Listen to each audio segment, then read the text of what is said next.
Bismillahirrahmanirrahim.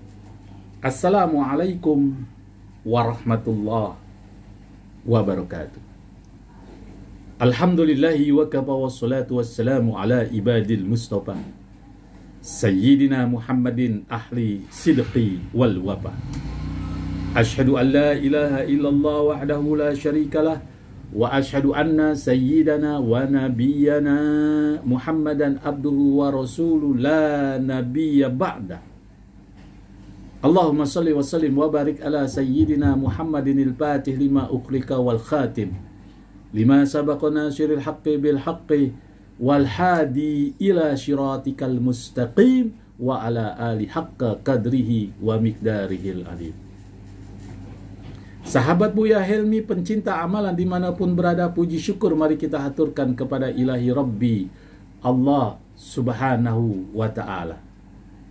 Dialah Allah Zat yang telah memberikan kita kenikmatan, sehingga dengan kenikmatan-kenikmatan itu kita dapat melaksanakan suatu kegiatan aktivitas sehari-hari seraya kita bermohon bermunajat kepada Allah subhanahu wa ta'ala. Mudah-mudahan aktivitas yang kita lakukan pada hari ini, hari esok membawa keberkahan, keridhaan serta hidayah dari Allah subhanahu wa ta'ala. Sahabat Buya Helmi, pencinta amalan yang Allah berkahi dimanapun berada. Dalam konten yang lalu, Al-Fakhir Buya Helmi telah membahas cintanya jin dengan 5 sebab. Kemudian Al-Fakhir Buya Helmi pada kali ini akan membahas suatu pertanyaan dari sahabat-sahabat Buya Helmi yang bertanya, apakah jin bisa mempunyai keturunan dari manusia, atau sebaliknya manusia bisa mempunyai keturunan dari bangsa jin? Sahabat Buya Helmi, adapun jawabannya jangan kaget, semuanya bisa. Jin bisa mempunyai keturunan dari manusia dan sebaliknya seperti itu juga. Sahabat Buya Helmi, pencinta amalan dimanapun berada, tentu kita merasa kaget, loh kok bisa? Ingat, dalam pembahasan konten yang lalu, Allah subhanahu wa ta'ala menciptakan makhluknya yang bernama jin sama seperti manusia. Mereka punya hawa nafsu. Untuk daripada itu, Al-Fakhir pada saat ini membahas tentang apakah bisa jin mempunyai keturunan dari bangsa manusia atau sebaliknya. Jawabannya adalah bisa. Sahabat Buya Helmi, pencinta amalan dimanapun berada, Rasulullah Shallallahu Alaihi Wasallam dalam suatu hadis, tatkala Nabi Adam alaihi salam diperintahkan oleh Allah subhanahu wa ta'ala untuk memimpin di muka bumi ini, jin, syaitan atau iblis memohon kepada Allah subhanahu wa ta'ala agar dia diberikan tempat tinggal. Maka Allah subhanahu wa ta'ala memberikan jin, iblis atau syaitan tempat tinggalnya di tempat-tempat yang kotor alias kamar mandi. Itulah rumah utamanya jin, syaitan atau iblis. Sahabat Buya Helmi, pencinta amalan dimanapun berada, bukankah Rasulullah Shallallahu Alaihi Wasallam memberikan isyarat kepada kita, jika kita masuk ke dalam kamar mandi karena tempatnya kotor, rumahnya jin, maka kita harus membaca perlindungan kepada Allah subhanahu wa ta'ala. Agar apa? Tujuannya apa? Rasulullah memerintahkan demikian. Ada beberapa tujuan. Karena kita mau masuk tempatnya, rumahnya jin, maka kita minta perlindungan kepada Allah subhanahu wa ta'ala. Allahumma inni a'udzubika minal khubuth wal khaba'is.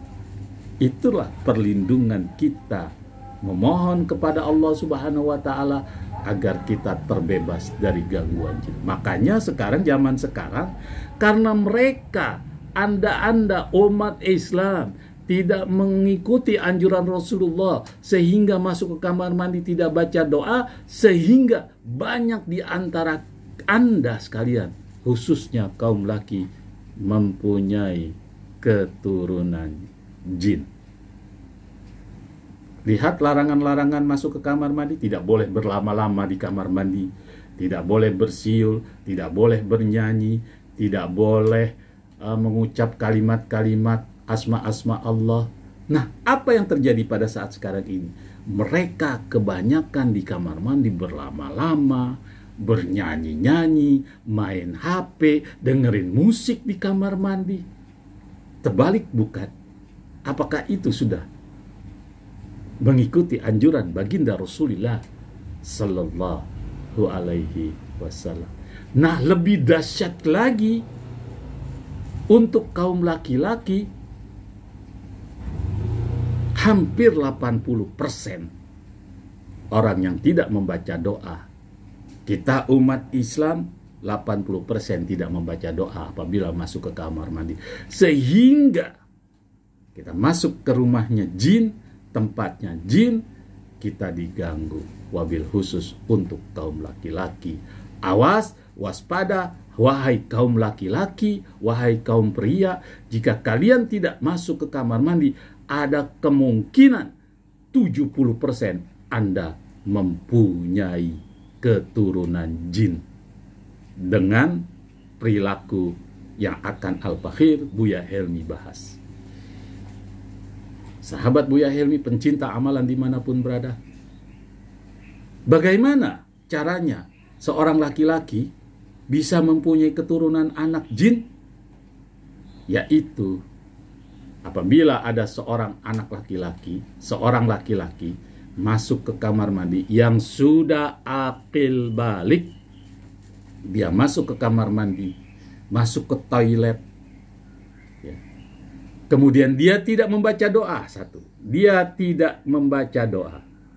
Kemudian di dalam kamar mandi, mohon maaf, dia berhalusinasi, melakukan suatu seperti hubungan suami istri dalam pikirannya, sehingga dia melakukan, mohon maaf, nani, sehingga keluarlah cairan atau sperma dari laki-laki tersebut. Perlu sahabat-sahabat Buya Helmi, spermanya yang keluar, maka wanita-wanita jin yang ada di kamar mandi berebut itu sperma, diambil itu sperma, sehingga dimakan atau diapakan oleh wanita-wanita jin, sehingga mereka mempunyai keturunan dari sperma laki-laki tersebut yang melakukan halusinasi atau onani.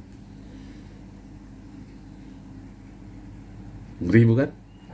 Jika Anda punya keturunan jin, timbul pertanyaan, loh kok bisa? Padahal mereka tidak ada hubungan badan, tidak menyentuh, kok bisa? Sahabat Buya Helmi, itulah ilmu Allah. Coba lihat ilmu kedokteran. Jika seorang wanita ingin mempunyai anak, ternyata laki-laki suaminya itu mandul menurut medis, maka apa yang dilakukan? Dia melakukan suatu berobat dengan nama bayi tabung. Suaminya tidak menyentuh istrinya, tapi mempunyai anak dari sperma orang lain.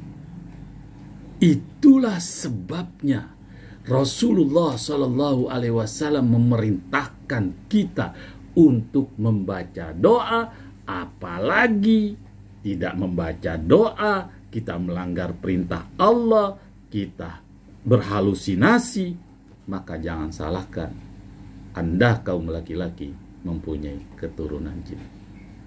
Semoga konten ini bermanfaat.